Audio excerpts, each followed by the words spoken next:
On Sunday, concern spread quickly across Mexico and to the global boxing community after reports that Julio Cesar Chavez, widely regarded as the greatest Mexican boxer of all time, had been rushed to the hospital in Culiacan, Sinaloa. The initial headlines were stark. The great Mexican champion was unwell and had been taken for urgent care and surgery at Angeles Hospital in Culiacan. Fans feared the worst. Within hours, however, a more complete picture emerged. The procedure had gone ahead without complications, and the Mexican boxing legend was resting comfortably, speaking to supporters and offering the kind of reassurance that only he can deliver. By the time his family and doctors briefed the public, the mood had shifted from alarm to relief. The facts, as described by his medical team and family members, were straightforward. Chavez had been experiencing pain that did not improve with rest. Medical examinations identified the source: a stone lodged in his left ureter, the narrow channel that connects the kidney to the bladder. This is a common urological problem, but in his case, it had escalated. The urologist overseeing his care, Dr. Iván Aguilar of Culiacan, explained the situation candidly in a video shared publicly by Omar Chavez, one of the former champion's sons, on Instagram. For a long time, I have been taking care of the champion's health here in Culiacan, Dr. Aguilar said. And this time he has a little pain that is caused by a stone in the left ureter. And right now we're going to remove it. The clip quickly circled social media, offering a clear, credible account of what was happening and why the surgery could not wait. Before entering the operating room, Julio Cesar Chavez recorded a brief message of his own, visible calm in his voice and expression. Well, thank you, doctor. They are very ready. God willing, we have a champion for a while, he said, sending an unmistakably optimistic signal to the fans who have followed him through countless big nights and personal battles. Even in a hospital gown, the tone was pure Chavez. Straightforward, resilient, and mindful of the bond he shares with the public. That short message steadied nerves in a way that press statements rarely can. He was going in for a necessary procedure. He trusted his doctors, and he planned to be back on his feet quickly. The operation itself proceeded as planned. Afterward, the former world champion appeared in another video, standing alongside members of the medical team and speaking clearly about what had taken place. I'm here with the three doctors, Iván Aguilar, Juan Carlos, and Dr. Sergio Sandoval, who was my doctor all my life, Chavez said. Then, gesturing to his left, he grew visibly emotional. Here, the doctor was the one who really saved my life, because what I had was a little dangerous. The truth is that it was already getting pus. In medical terms, that description suggests the stone had led to an infection on the left side, often referred to by specialists as an infected obstructing stone, which can become serious if not treated promptly. Dr. Aguilar confirmed as much in plain language. We removed the stone from the left kidney, which was already infected, but everything is very well, and he is ready to return to training. From a health standpoint, this was the key update fans wanted. The surgery was successful, the infection was under control, and the recovery plan included a quick return to normal routines. All right, friends, let's get to it. Chavez said before being discharged from the hospital, a line that landed like a signature tagline from a man who has built a life on comebacks. The reassurance was not simply rhetorical. By all accounts, the procedure, standard for removing a ureteral stone or treating a kidney stone that threatens infection, had gone smoothly at Angeles Hospital in Culiacan, with the obstruction cleared and antibiotics in place to resolve any lingering infection. The risks had been addressed, and the timeline for returning to light training was short. The timing mattered because just days before the health scare, Chavez had been talking about plans to participate in an exhibition on December 13th in San Luis Potosí, on a car that was also expected to feature his sons, Julio Cesar Chavez Jr. and Omar Chavez. For a man whose presence still electrifies any boxing event in Mexico, the idea of sharing a bill with both sons carried an extra measure of meaning. That ambition has not been shelved, at least not yet. Every recovery follows its own pace, and his doctors will guide the final call. But the early signals from the medical team were that the Mexican boxing legend could be back to light training soon if he follows instructions and the follow-up tests look good. To calm speculation, his wife, Miriam Escobar, offered her own explanation, adding useful detail without drama. "A lot of people are calling me worried," she said. "It turns out that he got a pain. He went to check, and it turned out that he had some little stones there that needed to be removed because they say it is very painful. So it's something quick, it's something simple." And he said, "At once, do what you have to do." It was a kind of family confirmation that fans appreciate. Simple, direct, and focus on facts. In a 24-hour news cycle where rumors can fill the gaps, hearing from the person closest to him helped stop false narratives before they took hold.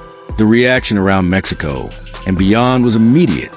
Messages poured in from supporters who grew up watching the Gran Campeón Mexicano dominate his divisions, from young fighters who call him an inspiration, and from commentators who have spent decades chronicling his career. The sense of relief was tangible. This was not the story of a deterioration. It was a straightforward health issue, handled quickly and well, and the man himself was already talking about returning to the gym. If anything, the episode served as a reminder of Chavez's enduring place in Mexican sports culture and why any mention of health scare attached to his name has such resonance. Kidney stones, sometimes described by doctors as urolithiasis, are a common ailment that can hit anyone, including elite athletes.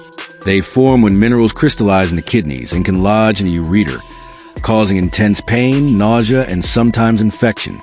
Many people pass them naturally. Others require medical intervention, especially when a stone blocks urine flow or bacteria get trapped above the obstruction. In those scenarios, doctors move fast. A stone in the left ureter can back pressure into the left kidney, and if infection sets in, the clinical priority is to relieve the obstruction and control the infection before it spreads.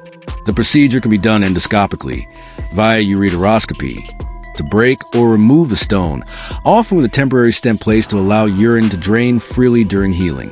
While Chavez's team did not publish the intraoperative details, the structure of his updates and the timeline of his discharge fit that standard medical playbook. For an athlete, the good news is that recovery from a routine ureteral stone procedure is usually measured in days, not weeks, provided there are no complications. Hydration, follow-up labs, and a short course of medications are often all that is needed after the initial intervention. Doctors typically advise patients to avoid heavy lifting briefly and to ease back into activity. In the case of someone like Julio Cesar Chavez, light training likely means controlled movements, cardio at low intensity, and avoiding any sparring or exertion that could elevate blood pressure too quickly while the urinary tract is still settling. When Dr. Adelar said he is ready to return to training, he was not calling for a return to prize fights, but signaling that the champion's routine can resume with sensible limits. Understanding why this story moves so many requires a brief look at who Chavez is in the context of Mexican boxing and global sport. Julio Cesar Chavez compiled a professional record that remains the envy of multiple generations. 107 wins, 6 losses, and 2 draws, with 85 wins by knockout. He captured world titles in 3 weight classes, super featherweight, lightweight, and light welterweight, and defended them with a relentlessness that turned every appearance into a national event. His bouts with Meldrick Taylor, Hector Macho Camacho, Jose Luis Ramirez, and others became staples of highlight reels, while his showdowns with Pernell Whitaker and Oscar de la Hoya brought his prime into collision with other greats. For millions, he embodied the fighting spirit of Mexico: toughness, pressure, bodywork, and the ability to break down elite opponents through sheer will and craft. In the years since he stepped away from championship fights, Chavez has remained a constant presence.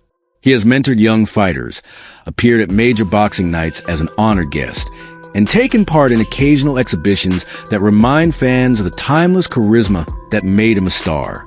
He has sat ringside for his son's bouts, offering a steadying hand through their ups and downs. He has also been candid about personal struggles, and that honesty has endeared him to fans in a different way, showing the human side of a man who once seemed invincible. That is why a Julio Cesar Chavez health update is never just a headline. It is a check-in with a figure who has become part of the country's shared story. The hospital at the center of this episode, Angeles Hospital in Culiacan, is a well-regarded facility, part of a network known for strong surgical services. That matters in a city where the Chavez family has deep roots and where the former champion is recognized in every neighborhood. In calling his doctors by name, Dr. Iván Aguilar, Dr. Juan Carlos, and Dr. Sergio Sandoval, Chavez did more than thank them. He let the public see the professionals he trusts. Pointing to Dr. Sandoval as a doctor who saved my life, conveyed the urgency behind the decision to operate and the seriousness of allowing an infected stone to fester. Infections associated with obstructing stones can escalate. Pus formation, as Chavez described, indicates that bacteria were present and pressure had built up. The correct response is the one they delivered. Treat fast, drain the system, remove the source, and get the patient home. In sports media, it is easy to dress up simple facts in drama. This story does not need it. The Mexican boxing legend felt pain, went for testing, received a clear diagnosis, and followed the medical advice to undergo surgery. The procedure was a success. He thanked his team and walked out of the hospital ready to follow his plan to return to training. His wife's calm narrative filled in any remaining blanks. "It's something quick, it's something simple," she said. He said, "At once, do what you have to do." The entire sequence reflects the discipline and decisiveness that define Chavez in the ring. When the job is clear, you do it. All eyes now turn to what comes next. The December 13th exhibition in San Luis Potosí is the immediate checkpoint. An exhibition is not a title fight, and that distinction matters. These events are organized for entertainment, charity, and nostalgia, with rules and pacing adjusted to protect participants. For fans, they offer a rare chance to see a legend move in the ring, throw combinations, and engage with the public in a setting that honors his legacy without asking his body to do what it did at 25. If Chavez and his doctors agree that he is ready, the exhibition will be as much a celebration as a comeback. If they decide to wait, the emphasis will remain on health and longevity. Either way, the people of San Luis Potosí will be watching, and so will the nation. The broader boxing world will take something else away from this episode: the importance of direct, transparent communication in a frantic media environment. The sequence of updates, first from the urologist, then from Chavez before surgery, then from a medical team and the champion afterward, supplemented by his wife's explanation, provided clarity and defused speculation. For supporters who track Julio Cesar Chavez healthcare or kidney stone surgery online, the primary sources were the family and the doctors themselves, not anonymous posts. That approach, sadly not universal in sports, is the best way to keep the spotlight on facts.